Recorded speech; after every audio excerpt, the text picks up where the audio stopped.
What's up guys, Ultimateumbreon here from Team Crusade. Doing a video we probably should have done last year when we made the channel, but this is a how to play Cardfight Vanguard video, updated with how to stride and do stuff like that.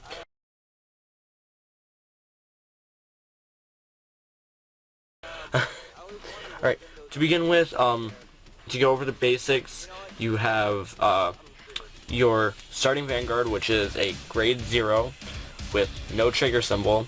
There are two types of grade 0s. You have one without a trigger symbol, and then you have 4 different types of grade 0s with trigger symbols. I will go over those in a minute. But there are 5 technically main types of cards in Vanguard. You have a grade 0, which is your soul. Yeah, I'm animating this. What you gonna do about it? Your starter on the planet Prey, similar to Earth, it's just everybody's blue. If you don't get the reference, watch Cardfight Vanguard Abridged. But yeah, this is what you start out as, and then you ascend to different grades as you go along. But yeah, at the beginning of each game, you put that face down in the Vanguard circle. There's one Vanguard circle which cannot be destroyed in any way. Then you have 1, 2, 3, 4, 5 different rearguard circles. Those can get attacked and put in the drop zone, which is like the graveyard in Yu-Gi-Oh! Yeah. And then at the beginning of every turn, at the beginning of every game, you do rock, paper, scissors, see who goes first, or use dice. Dice are a lot easier, but officially showed rules are like, oh, you gotta use. See if that makes any difference. Yeah, you have to use rock, paper, scissors, but yeah, you stand up, and then at the beginning of each turn, you ride up to the next grade. This being grade 1. This is usually a lot more powerful than grade 0, because occasionally starters can be 6,000, but those don't get called out into the other rear guards like this. This has a special ability called Forerunner. That means, let me see if I can get it to focus. When a unit of the same clan rises, you may call it to an empty rearguard circle. And that is just so you can boost your units. I will get to boosting and all of the little symbols in the top corners in a second here. But golly, it's gonna be a long video. But at the beginning of at the beginning of the game, let's go back to grade 0. At the beginning of the game, you draw the first 5 cards of your deck. Hey, one fell. A few fell. And then you choose any among them, and then return them back to the deck. Occasionally, you would what you usually want is to have a grade 1, 2, and 3 in hand. So I'm going to return this grade 0 and these 2 grade 1s back to my deck. You get 1 mulligan per each game, and then you shuffle. You get 1 mulligan for each game, and after that, if you don't have a grade 1, you are screwed. If you don't have a grade that you're trying to ascend to, you're pretty much screwed. So we redraw 2, and then grade 2. So at the beginning of each game, you both players say stand up to Vanguard, and then they stand up to Vanguard. It's really self-explanatory. And then you ride to a grade 1. Now, to the different types of grade 1s, there's only 2 main different types of grade 1s. You have normal grade 1s that have effects that are on Vanguard, Rearguard, Guardian Circle, stuff like that. Then you have these. Each card has its own shield, and these are special ones. They're called Sentinels. They have a usually gold now, but it used to be just normal with the it's where it said shield is 0 right here. Now it's got a gold warder to be more prominent. This one in particular, you put it in the Guardian Circle when someone is attacking, and then you choose a card from your hand and put it in the drop zone, and the attack is completely nullified. So then you ride up to grade 1, and as you can see in the top corner, they have these special, there are these little symbols. Grade 1, 2, and 3, let me get my grades back. They all have symbols on them. The ones and zeros, did not mean to put you right there. Ones and zeros have a symbol that looks like a triangle followed by 2 lines, which is basically what it is. That means boost. It means you can put it in these back 3 rearguard circles, and when it is rested, it gives its power to whatever it is in behind. And then you get to grade 2s, which have the downward pointing arrow is what it looks like. That means you intercept. Most of the time you have grade 2s in the top 2 rearguard circles, and then when your opponent is attacking, you can put these units into the Guardian Circle from the rearguard, and that is called intercepting, and their shield goes to the opponent. Their shield gives power to your Vanguard, which boosts its power. It's really complicated. And every time your Vanguard attacks, it gets a special drive check, which means you look at the top card of your deck, and if you get a trigger, there are 4 different effects of a trigger, and then if not, you just get nothing. So now to go over triggers.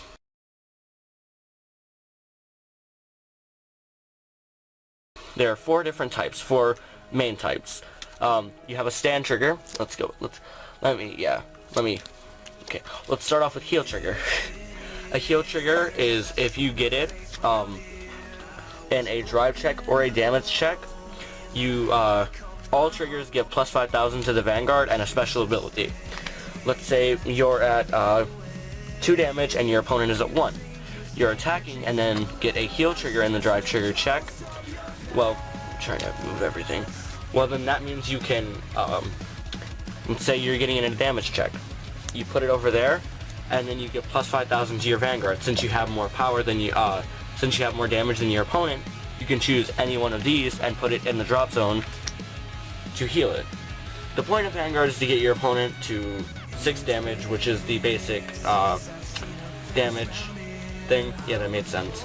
But yeah, the point is to get your opponent to 6 damage.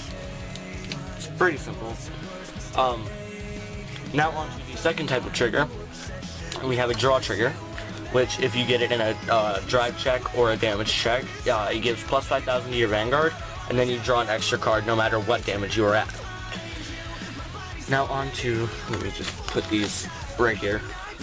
Now on to the second type of trigger, the third type of trigger. It is a critical trigger. On every Vanguard card, there's a little thing in the middle here. It says critical on it. It's got a Star of David is what it looks like. That's really the only thing I can compare it to, that or an asterisk. But that means the amount of damage that this unit gives when it attacks. Well, a critical trigger gives the unit plus 5,000, and it lets you get another damage. And now, onto the last type of trigger, which is a stand trigger. Let's say you have already attacked with your rear guards. Let's say you're attacking with your Vanguard. Now I'm gonna make that a grade 2 to make it more real. Let's say you're in the drive check, you get a stand trigger. You can either give 5,000 to your Vanguard. You can give 5,000 to any of the units with any of these triggers, and then you can give the effects. You can split the effects and the power up. So let's say my opponent perfect guarded my attack. Well, if I got a stand trigger in the drive check, I can stand up my blaster blade, and it will gain plus 5,000 until the end of the turn. So that is it for the triggers. I'm gonna get rid of this because this isn't in the deck. This isn't even the right clan.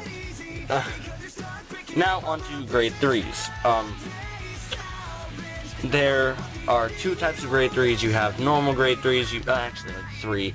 there are normal grade 3s, then there are Legion grade 3s, and then I don't have it in this deck, but Stride, there are Limit Breakers, there's a lot of different types of grade 3s.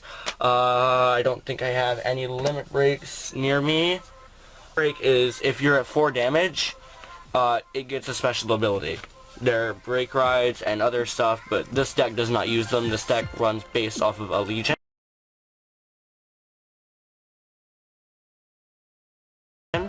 which is when you ride onto the grade 3, if you have, I'm just gonna get 4 cards in damage.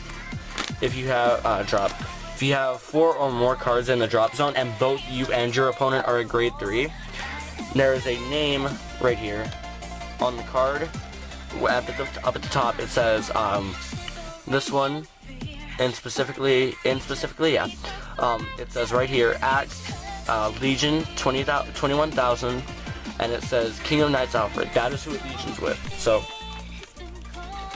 you put 4 cards from your drop zone into your deck, and then you look through your deck to find a King of Knights Alfred or whatever its Legion mate is, and then you put it beside it, and then you shuffle the deck.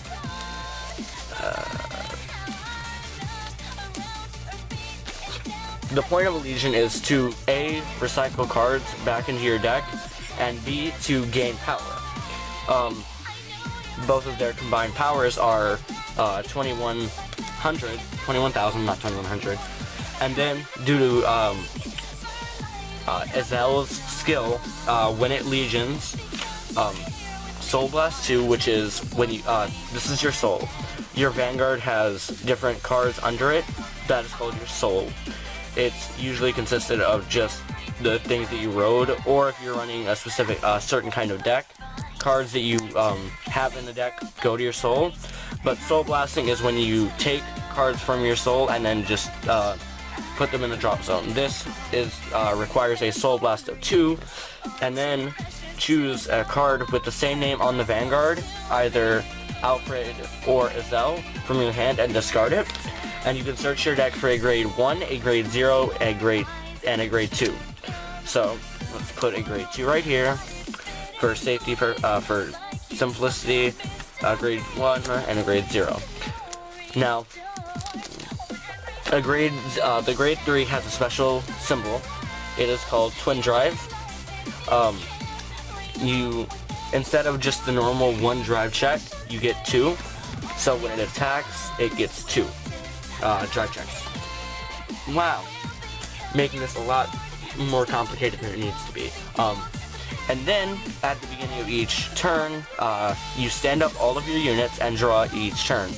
Now, every turn you don't have to ride over to a new grade 3.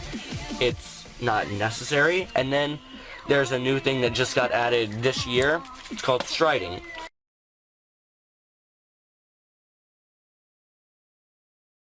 Where you drop a grade 3 or units in your hand that add up to grade 3 from your hand, and then there's this new grade called grade 4. It gives, you can only have it for 1 turn, and it gives more power, and you get a 3rd drive check, which comes in handy really quickly. So you stride over, and at the power here, it says 15,000 plus, which the plus means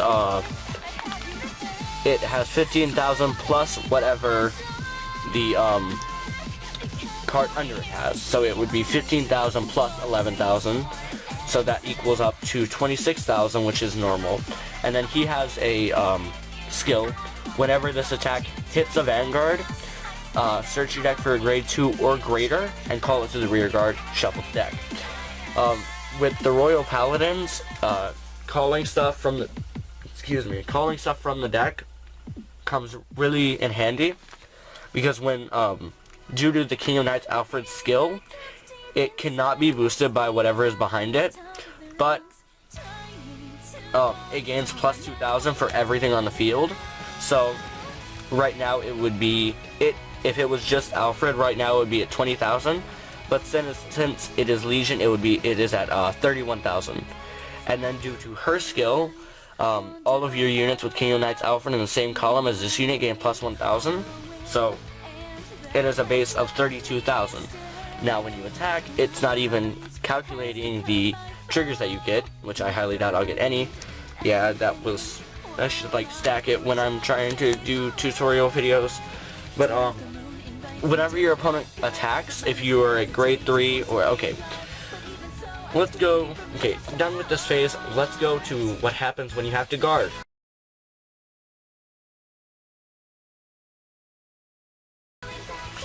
Now, when you are at grade 1 and your opponent attacks, mind you, if you go first, you cannot attack. But whoever goes second can attack, and then from there on, you can attack no matter what. If you were at grade 1, you can only guard with grade 1s or lower, so grade 1s or grade 0s would be all you can guard with. And then when you ride up to grade 2, you can only guard, let me see, I don't have another grade 2 in hand, do I? And then if you have a grade 2 in hand, you can only guard with grade 2s and below, so that would be grade 2, 0, and 1. And then when you're at grade 3, it doesn't really matter what you guard with, because you can guard with anything.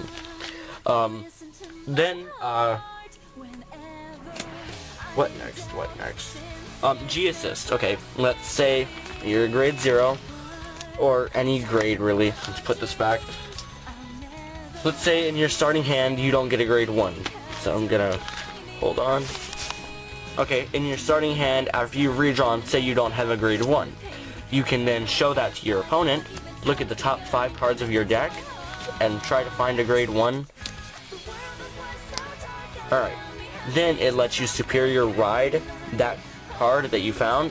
You put these back into your deck, shuffle. I'm not going to shuffle for simplicity's sake. And then you choose 2 cards from your hand. So I'm just going to put Puck. I'm going to pick Epona and Elaine. And then you pick 2 cards from your stride, the G zone, that's what that's called, where you put your stride units.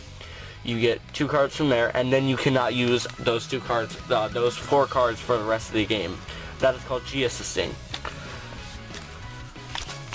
Now, the same thing that applies with Legion applies with striding. That is, both you and your opponent have to be grade 3. So, if your opponent is grade stuck at grade 2, or they're just pulling your leg saying they're not grade stuck when they have a grade 2 in hand, a grade 3 in hand, and then you get really mad at them, and then you start arguing and blah blah blah blah blah. Call a judge over. Judge says, "Oh, it's fine," and then someone does it at Bushiroad World Championship and they get banned. I don't see how that works. Thanks, Bushiroad, for being really confusing. But yeah, same. And then you have a lot of stuff, but then you have cards with specific effects like resist, which this card right here has. It cannot be chosen by any effects of your opponent's cards. So if your opponent, let's say your opponent is using Kagero and they choose something to retire, they say, "Oh, I retire your unit in the back middle column." You can say, "Oh, you can't do that because it has resist." So, haha. Yeah, I think that covers the basics of it. So, until next time, is there anything I'm missing? Hold on. Okay, so there was a few things that I was missing. So, there are cards that have this, flipping. It's a card getting flipped. Let's see if I can focus it on that. So it has right there a card getting flipped. That means counterblast.